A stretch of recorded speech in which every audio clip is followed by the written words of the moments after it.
a refugee, it could be you, it could be me. I agree. There's I feel transport. like the teacher. And you will have a lot of fun. You will meet a lot of people. The refugees are amazing people. The ground staff are amazing people. I mean, there's so many reasons to go there. After 2 burnouts in dentistry, I asked myself, what if I could turn my struggles into stepping stones for others? That's how this podcast started. We learn from each other, going from stress to success. And with more than 60% of dental professionals facing stress or burnout, this conversation has never been more important. Let's get started. Hi, everyone, and welcome to another episode of Stress to Success. I'm really excited about today's episode because today we will speak about how we can help refugees. We will speak about crisis management, and I will show you here, let's see, CMA, Crisis Management Association, CMA. They are based on a Greek island, Lesvos. I have never been there personally. I have been a dental volunteer in Senegal 2019, and I can really say that that was the most amazing experience. I was going through a difficult period in my life. I had just lost my cousin, and a common friend of ours asked me, have you heard about the quote from Mahatma Gandhi? Find yourself by losing yourself in the service of others. And I had not heard it, and I contacted Dentistas Sin Fronteras, and I went with them to Senegal. And being a volunteer and helping out people who are in real need is something I can really recommend to everybody. And today we will hear about CMA, about their work at the island Lesvos. Why is this island so interesting, and why do they need so much help from dentists and dental professionals?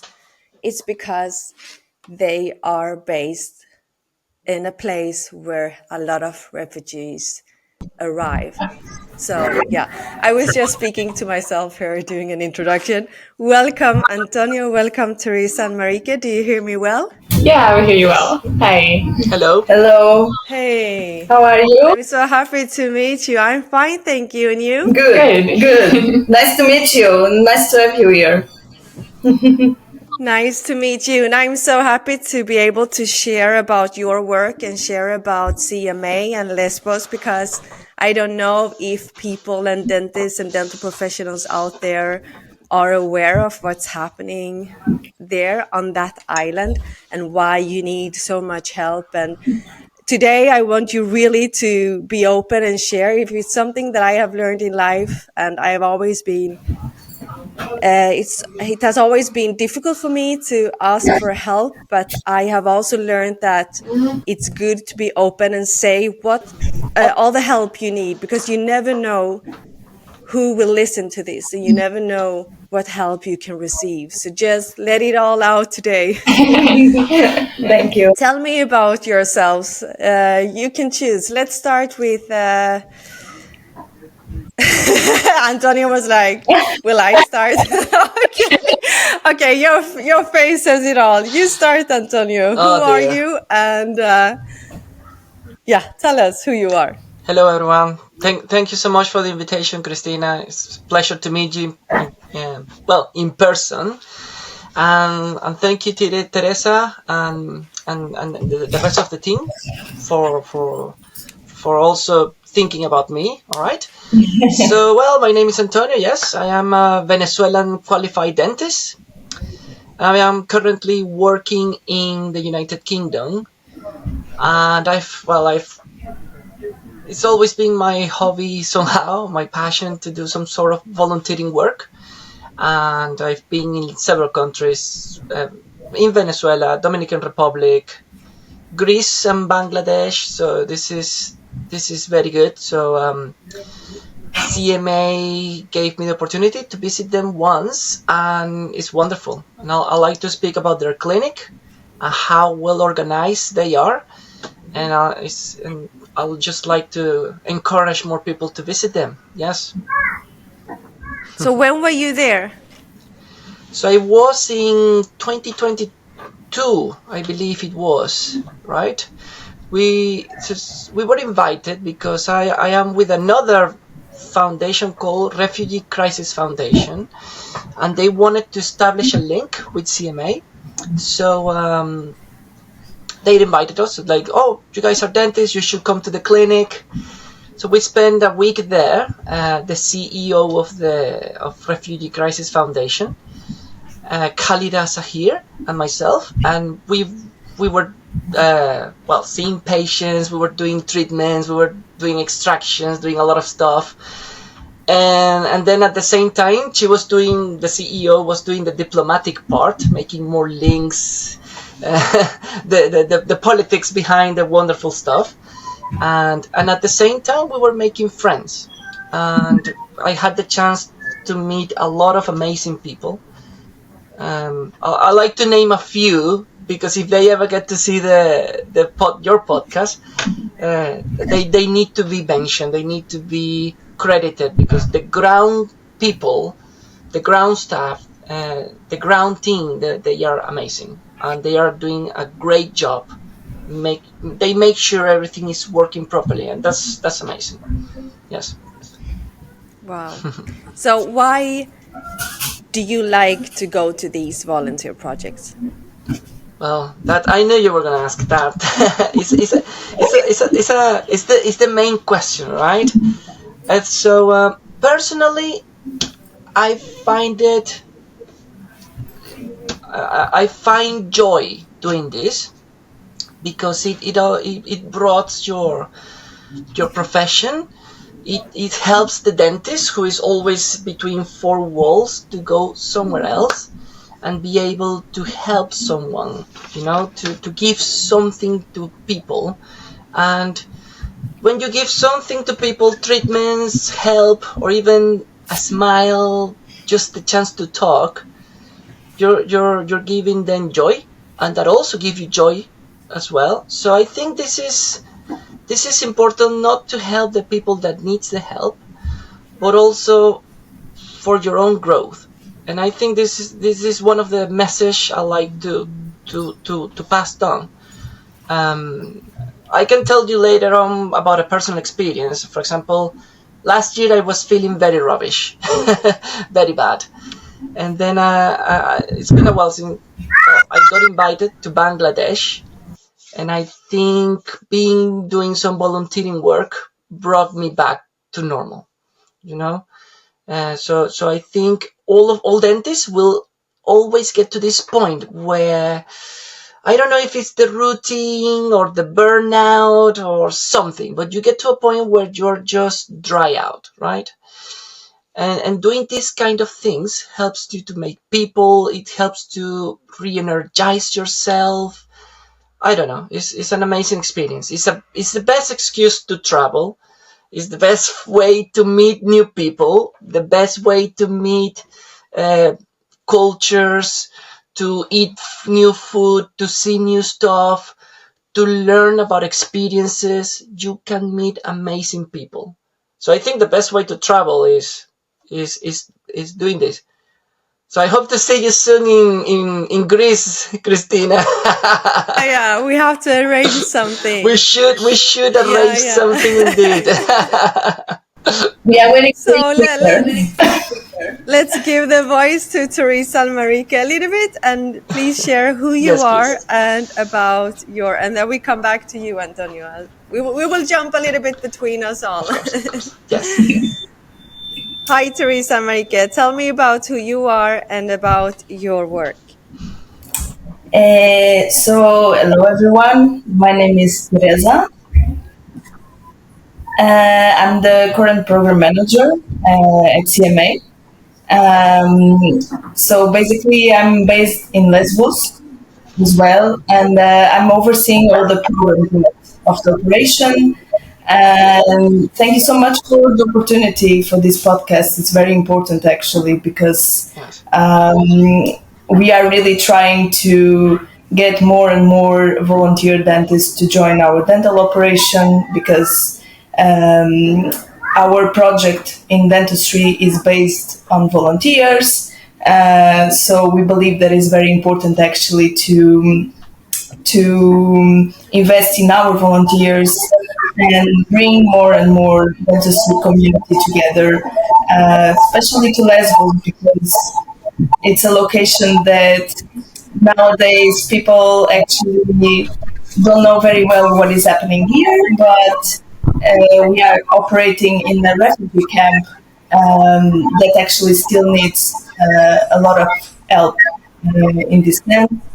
Um, so yeah, I would like one more time to say thank you for this opportunity and for us to be able to actually share the work that we are doing here, and hopefully to bring more people to our operation. Teresa, what kind of help? Is it only dentist or is it dental hygienist as well? What kind of help do you need? So basically, in our project, we believe that CMA is like a platform, right, for professionals and also for students. So basically, we accept from dentists to dental assistants to students. So basically, people that are studying dentistry and they have the opportunity to actually join the operation by being volunteer like dentist assistants. So we believe that also for the students of dentistry, it's like important to connect them with the humanitarian setting. So we would like to be like a platform to provide this kind of space for everyone. Yeah. I agree. That's really valuable for dental students as well to see. You learn a lot by seeing other dentists working. So that's a big shout out to dental students out there who's listening to this. And what about materials? What kind of materials do you need? So Oh, they basically, got everything. Everything. Everything. yes. Send us everything. Actually, we have kind of a wish list where we can track the type of materials that we are mostly in need. But usually, we are quite grateful for any kind of materials that people are able to provide, or even donations to support our ongoing services here and operations. So, this on this aspect, we are very flexible. Yeah. Perfect. And of course, can also receive like donations. Yes. So you can choose. Yeah. Yes, for this, people sometimes are not able actually to take the time and join our operation here on the ground. This can be a way also to support the project. Yes. Perfect. And yeah, Marijke? Yeah, also thank you from my side. It's third to be here. I think it's a really great opportunity, so I'm really happy that we can join the podcast together. So I've been on Lesbos almost 1.5 years now, but I've recently joined CMA as social media and volunteer officer. So basically overseeing the social media tasks and then also being the focal point for the volunteers who are coming here. So apart from everything that's happening here in the dental clinic, or in the pharmacy, also reaching to, for example, the volunteer housing, activities outside of the volunteering and the clinic. So those are the main tasks that I'm working on. So which people do arrive to Lesbos, to your clinic? So it's the camp residents here. We're working in Mavrovouni camp. So we have, depending on the season, there's right now we have, for example, 1,900 people approximately in the camp, but it depends on the season. So we're treating the camp residents here. And the refugees, where do they come from? Yeah, the majority of the camp population, so the major nationality is Afghanistan. Then we have Syrians, also some people from Eritrea, Sierra Leone, and Sudan. Yeah. It varies a lot, of course, but usually the majority of the people are from Afghanistan, yes. And how many patients do you treat per day, approximately? This varies also according to how comfortable the dentists feel already with the work. So, like usually, like in a good day, we see like 15 patients, right? But actually, last week we bet our record, and one of the dentists actually managed to see 23 patients in one day, Wow. which is very good. So it varies a lot on the type of dentists that we have here, how comfortable do they feel with the work that they are providing. But we're very lucky, and I think everyone really managed daily to treat a lot of people that are suffering from dental issues. Yeah. And I think one thing that's also important to mention is we have two dental clinics. So basically, if we have one dentist here, this person can treat, like Teresa said, like about 15 various patients. But if we have two dentists here, more patients can be treated in the other room, of course. So you can have double the patients, for example, if you have two dentists at the same time. Yes. That's perfect. Yeah. So, what are the main treatments? So the main treatments usually are extractions, fillings. It's possible also to do RCT stage 1, 2, and 3. One more time, this depends on what the dentist thinks that is the best approach in terms of treatments for the patients. Also, because now we are assisting to a fast tracking in the camp, and this means that people stay an average of 2 months here, and then they are moved to the mainland. So, from the point that the dentist arrives in the dental clinic, we have full control on what they think is the best for each situation. But the majority of the treatments that they provide here are these ones that I mentioned, yes. Yeah. So, how long time were you there, Antonio? Unfortunately, just a week, right? Wish we could stay more, but well, I got little children and my wife will kill me.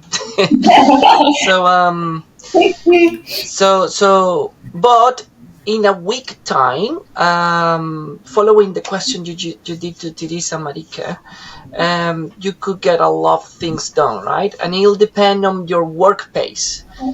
So the clinic will start by 8 o'clock in the morning, and then I think it's until 4 o'clock, or maybe a little bit more if there are more patients waiting.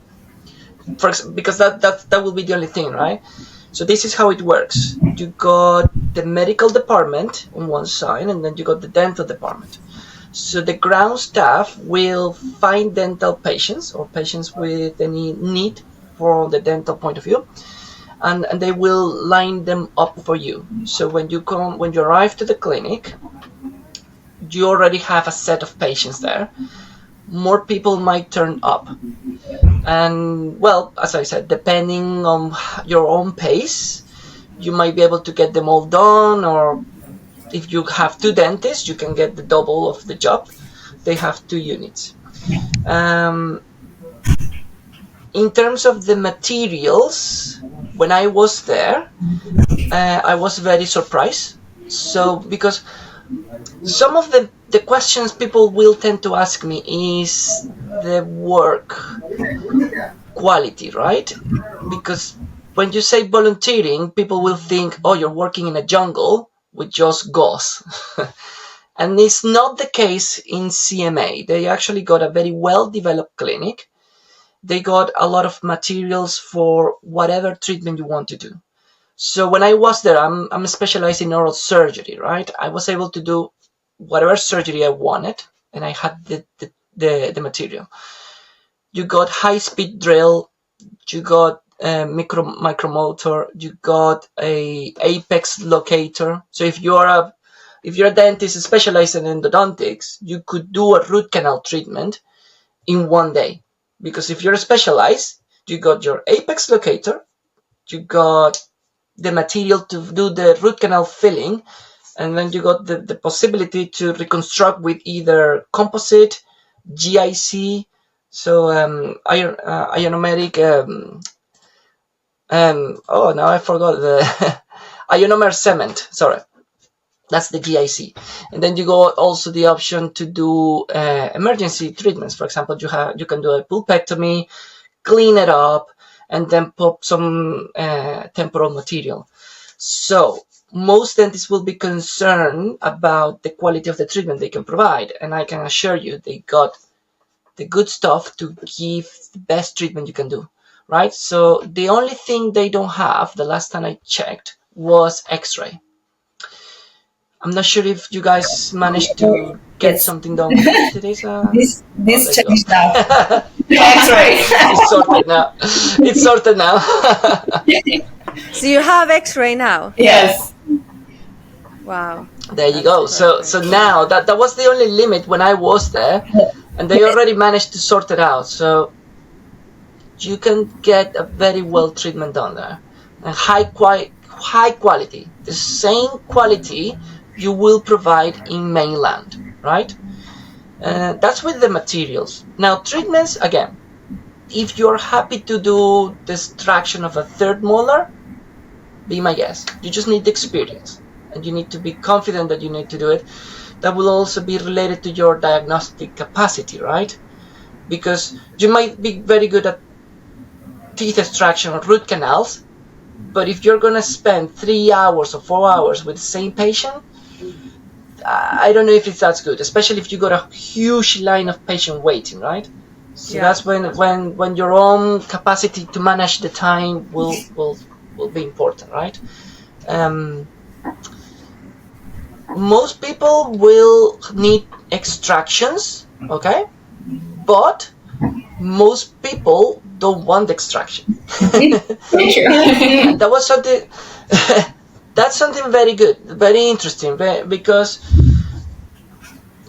you will think that the refugees are this type of people that they don't care about their oral health, but that's completely wrong. I mean, a refugee, it could be you, it could be me. Actually, well, I am from Venezuela. We were having our own refugee crisis ourselves. So I've been through that. I've been on the other side.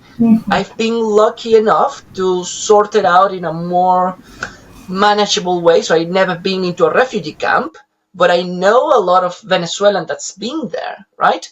So this is a situation with which anyone can be, and from any background. So in the camp, you will find the very humble person who was just a handyman, right? But you can also find a high qualified person who was, I don't know, who was the manager of their own business, or even medics, doctors, any background. So this is people that will understand what you're offering, and for you to come and say, oh, I'll just take the teeth out, they are not going to take that offer. They will ask you, can you just remove the pain, do something to save my tooth so I can get them sorted out later on? And it makes totally sense. So that's the other thing then. Where I'm going is, I don't want to have this idea. The typical dentists that love to do their treatment, but they are not very good in oral surgery because they are afraid to do extractions. They're not happy to do extractions, whatever. They might think that if you go to a refugee camp, you only do extractions. That's a lie. That's wrong. We actually need more people that can do restorative treatment. When I went there myself, I'm an oral surgeon. I'm very good at taking teeth out. But it's been a long time since I don't do fillings and stuff. So I've done them, and it was funny because the other dentists that were my friend, they were supervising me instead. But that's because that's what people really want. Okay, they want you to save the tooth. and CMA in their clinic, they got the materials to do it. So don't be afraid of the extractions, because we don't need to have extraction for all the patients. They actually need the opposite. One of my advices for all the dentists that are watching this and they are thinking in doing some volunteering work is that you can build yourself a team. Okay, you can say, okay, let's go with someone who's good in surgery. Let's go with someone who's good in doing root canals, and let's get someone who's good with the restorative part. And then each one of them will be able to do their best on each field. I think that would be the best. Wow. So when I was there, I was the oral surgery guy, and then Khalida was the restorative person, and she's also a periodontist. So you can imagine that we managed to get a lot out of the patients, and we were very happy, and the people on the ground were very happy with us. And well, Teresa invited me. Thank you. So this is the idea, right? Don't get intimidated. Build your own team, have the experience, and you'll see that you are up to the task, and you will do a good job. And you will have a lot of fun. You will meet a lot of people. The refugees are amazing people. The ground staff are amazing people. I mean, there's so many reasons to go there. Yes. That sounds amazing. And it's a good point that you are telling us that, because that's the view we have when we hear about volunteer projects, that you're in the jungle. I was working in Bour, that is a small village or small city in Senegal. Wow. And yeah, we didn't have all those facilities. So when I have to dry the tooth before doing a filling, I had to use, that you use to remove stuff from the baby's nose.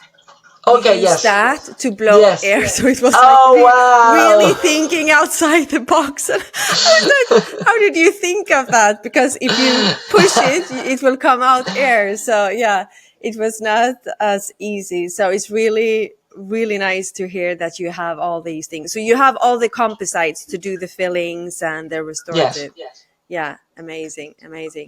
So where do the dentists live?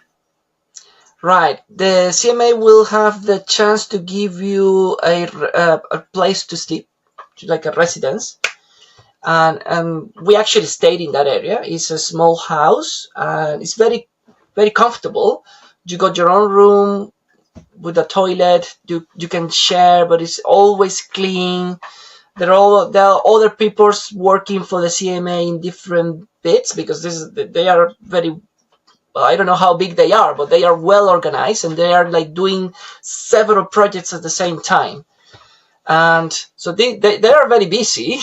They're very busy people. And then you get to meet the other teams. So that's the other thing.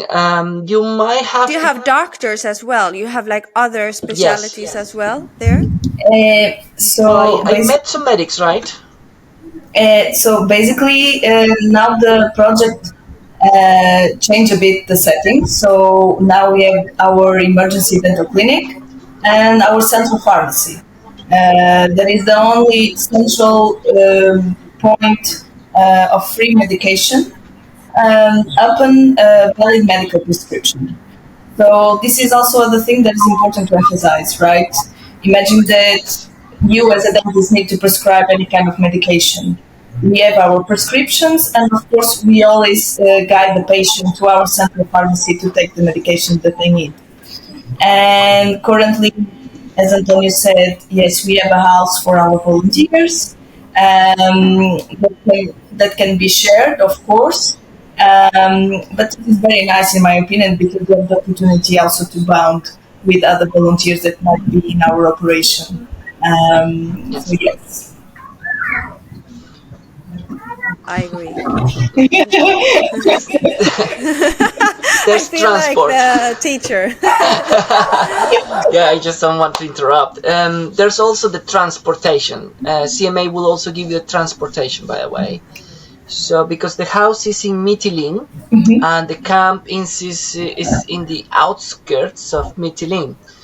So they will they will provide you with the transport from the house to the camp. You work in the camp, they can take you back to the house, and then they can also take you to party, which is important. So the nighttime in Mytilene is quite lovely, quite nice. You got lots of places where you can have a drink, you can have tea. If you don't drink alcohol, you can have another type of drinks. So there's all options for everyone. And then you got the Greek food, which is amazing and very healthy, by the way, very tasty, and it's accessible. It's I don't want to say cheap, but it's not as overpriced as some other places. Mm-hmm. And also, it's good. Sorry, Antonio, to interrupt. And also, please carry on. Our grant team always tries to facilitate this. Actually, to give, since we have this transportation, we always try also to take our volunteers around the island, because Lesvos is such a beautiful island, and it's also important to give this. Also, now we are giving a ticket for our dentist to go to the spa, because we have a spa here in Lesvos that is very nice. We want our volunteers also to enjoy the time that they are here. We want people to treat patients, of course, but we want people to enjoy as well. So this is something that I would like to highlight as well. That sounds amazing. I have been in Greece since I was a child, because my mother is from Greece. Oh wow! Yeah, so I'm half Greek, so Greece is very special to me, and the food and the culture is just amazing. So you need to come here. We are waiting for you. I will come. I will dance. I will stand for the entertainment. I wish I had a smiler when I had my dental practice. It removes so much stress from the dental team, handling online bookings, patient questions with a chatbot, pre- and post-treatment automations, and even offering a marketplace for dental treatments.